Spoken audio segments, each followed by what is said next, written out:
വൈദ്യുതി ബില്ല് അടയ്ക്കാത്തതിനാൽ ജലസേചന വകുപ്പ് ഓഫീസിന്റെ ഫ്യൂസ് ഊരി KSEB. പാലക്കാട് വടക്കഞ്ചേരി ഓഫീസിലെ വൈദ്യുതി ആണ് വിച്ഛേദിച്ചത്. 1000 രൂപയാണ് കുടിശ്ശികയായി ഉണ്ടായിരുന്നത്. DO ഓഫീസിന്റെ ഫ്യൂസ് ഊരിയതിന് പിന്നാലെയാണ് നടപടി. നിഖിൽ പരമേശ്വരൻ മറ്റൊരു നിഖിൽ, സാധാരണ 1000 രൂപയ്ക്ക് ഉണ്ടെന്നൊന്ന് പറയുകയോ ഒരു മുൻകരുതൽ കൊടുക്കുകയോ ചെയ്യില്ലേ? ഇതൊന്നും ഉണ്ടായില്ലേ? അതൊന്നും ഉണ്ടായില്ല ഹഷ്മി. ഇതിപ്പോൾ തുടർച്ചയായി ഇത്തരത്തിൽ സർക്കാർ ഓഫീസുകളുടെ ഫ്യൂസ് ഊരുന്ന കാലമാണെന്ന് തോന്നുന്നു.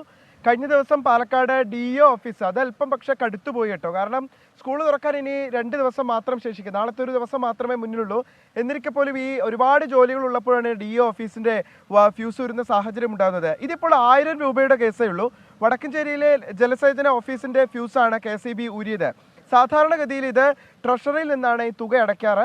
എന്നാൽ കഴിഞ്ഞ മാസം മുതൽ സാഹചര്യം അങ്ങനെയല്ല. അതായത് ഓഫീസുകളിൽ നിന്ന് നൽകേണ്ടുന്ന പശ്ചാത്തലം ഉണ്ടായതുകൊണ്ടാണ് ഈ ഫ്യൂസ് വരുന്ന സാഹചര്യം ഉണ്ടായത്. കഴിഞ്ഞ 29 ആയിരുന്നു ഡിസ്കണക്ഷൻ ഡേറ്റ്. പക്ഷെ അത് കഴിഞ്ഞ് 2 ദിവസം മാത്രമേ അവർ കാത്തിരുന്നുള്ളൂ എന്നുള്ളതാണ്. കൃത്യസമയത്ത് അവർ അവരുടെ ജോലി പൂർത്തിയാക്കി. എന്തായാലും സാധാരണ ഇത് KSEB ബില്ല് ആലത്തൂരിലെ ജലസേചന ഓഫീസിലേക്ക് സബ്മിറ്റ് ചെയ്യുകയും അവിടെ നിന്ന് ട്രഷറിയിലേക്ക് അടയ്ക്കുകയുമാണ് ഉണ്ടാകാറ്. ഇത്തവണ അങ്ങനെ ഉണ്ടാകാത്തതിനാണ് KSEB ഉദ്യോഗസ്ഥർ നേരിട്ടെത്തി ഫ്യൂസ് വരുന്ന സാഹചര്യം ഉണ്ടായത്. ഈ ശമ്പളം വന്നാൽ കയ്യിൽ നിന്ന് തുകയെടുത്ത് അടയ്ക്കാം, അതുകൊണ്ട് സാവകാശം ചോദിച്ചു എന്നാണ് അസിസ്റ്റന്റ് എഞ്ചിനീയർ TV സിന്ധു പറയുന്നത്. അവർക്ക് തന്നെ ഒഴിവാക്കാമായിരുന്ന ഒരു നടപടിയായിരുന്നു. കേവലം 1000 രൂപയുടെ കാര്യമേ ഉള്ളൂ. എന്തായാലും നിലവിൽ ഇപ്പോൾ ജലസേചന ഓഫീസ് ഇരുട്ടിലാണ്. അവിടെ വൈദ്യുതി പുനഃസ്ഥാപിക്കപ്പെട്ടിട്ടില്ല.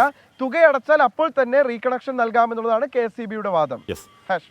1000 രൂപയേ ഉള്ളൂ, അടയ്ക്കാവുന്നതേ ഉള്ളൂ. ഇല്ലെന്നുണ്ടെങ്കിൽ ഒന്ന് ഒരു കാണിക്കാവുന്നതേ ഉള്ളൂ. സർക്കാർ സ്ഥാപനമാണല്ലോ. വിധി ദിനത്തിൽ 24 മാജിക് ജൂൺ 4 ചൊവ്വാഴ്ച രാവിലെ 5 മണി മുതൽ 24-ൽ.